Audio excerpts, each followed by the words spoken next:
गिरते हैं सहसवार ही मैदान जंग में, गिरते हैं सहसवार ही मैदान जंग में। वो तिफल, तिफल मतलब बच्चा, वो तिफल क्या गिरे जो घुटने के बल चलते करे। वो आदा कहाँ से लाऊं जो तोरा दिल बहलाए, वो सदा कहाँ से लाऊं। जो तू पसंद करे वो आदा कहाँ से लाऊं, जो तेरा दिल बहलाए वो सदा कहाँ से लाऊं।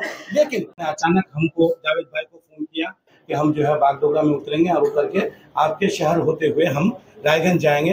तो हम लोग वहाँ थोड़ा गेट टुगेदर होकर के चाय पे चर्चा करेंगे। तो मैं सिर्फ 2 मिनट बात करना चाहता हूँ। 2 मिनट बात यह है कि एक सेंटेंस है कि गिरते हैं सहसवार ही मैदान जंग में, गिरते हैं सहसवार ही मैदान जंग में। वो तिफल, तिफल मतलब बच्चा, वो तिफल क्या गिरे जो घुटने के बल चलते हैं।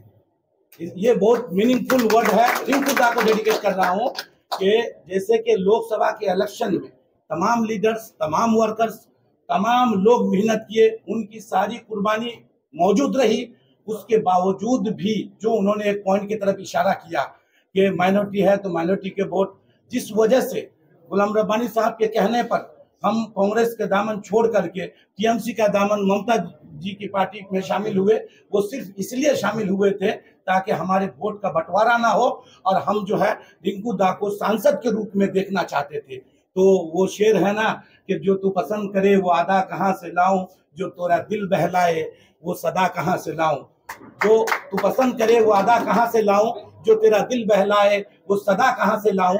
लेकिन एक बात बताता हूं कि वो हार गए, लेकिन एक शख्स के अंदर, एक फर्द वाहिद के अंदर, एक इंडिविजुअल पर्सनालिटी के अंदर अल्लाह ताला ने, ईश्वर ने इतनी सारी खूबियों को जमा किया है।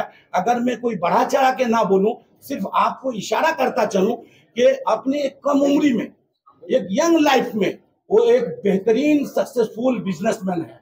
तो दुनिया के लोग सिर्फ ये जानते हैं कि ये क्या कहते हैं, बिजनेस की दुनिया के बादशाह है, सिकंदर है।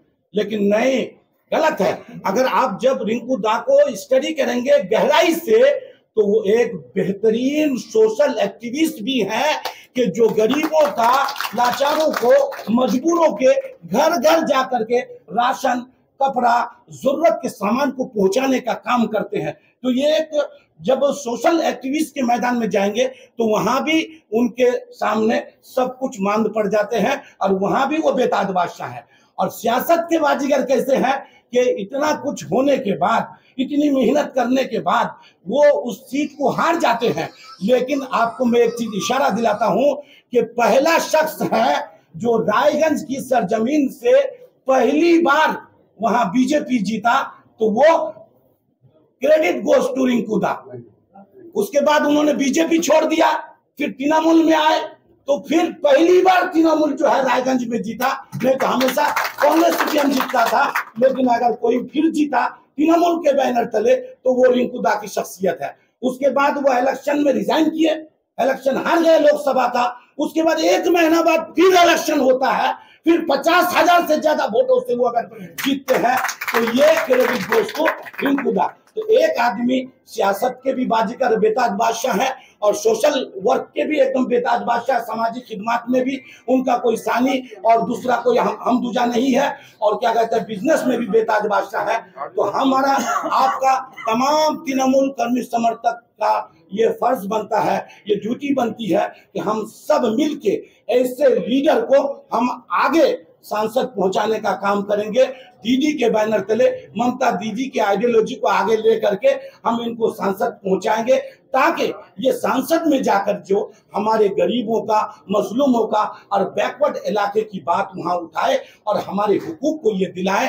तो मैं आपसे ये रिक्वेस्ट करूंगा कि बीच बीच में आप हर विधानसभा में महीने 2 महीने में आकर के जो छात्र परिषद के लीडर्स हैं और जो हमारे युवक के लीडर्स हैं, मदर के लीडर्स हैं, वर्कर्स हैं, जितने ये तमाम लोगों से अगर आपका गेट टुगेदर होता रहेगा, वो सारा अरेंजमेंट हम लोग करेंगे।